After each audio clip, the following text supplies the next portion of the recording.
Сәлем балалар, People's Book 50-ші бет, 7-ші сабақ, Lesson 7. My favorite season, мен сүйікті жыл мезгілім.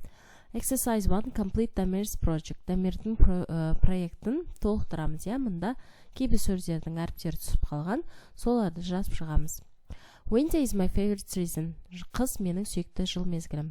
In winter, біріншісі winter, it's cold and snowy. Қыста күн суық және қарлы. In winter, I go skiing and drink hot chocolate. Қыста мен шаңғы тебуге барам және ыстық шоколад ішемін. I also like winter because my birthday is then. Мен сондай қысты жақсы көремін, өйткені ол кезде мен туған күнім бар. What's your favorite season? Сенің сүйікті жыл мезгілің қандай дейді.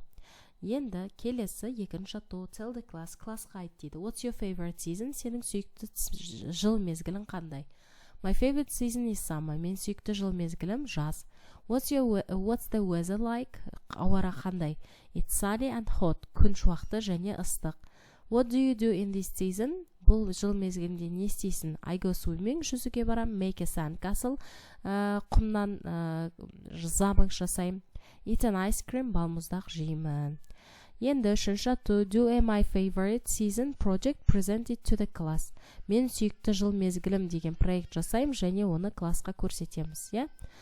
Тура жаңағыдай дамир жасағандай етіп суреттермен әрлеп қоясыздар. My favorite season, мен сүйікті жыл мезгілім. Summer is my favorite season. Жаз менің сүйікті мезгілім. In summer it is sunny and hot. Жазда күн шуақты және ыстық. In summer I go swimming, I make a sand castle and I eat an ice cream. Жазда мен жүзуге барамын, құмнан замок жасаймын және балмұздақ жеймін. I also like summer because we have school holidays then. Мен сондай-ақ жазды жақсы көремін, өйткені ол кезде мектеп демалыстары бар. Жазғы демалыс бар. What's your favorite season? Сенің сүйікті жыл мезгілің қандай деп осындай етіп мәтін жазып шықтым. Сіздер жанына суреттерді қойып әрлеп шығасыздар өздеріңіз.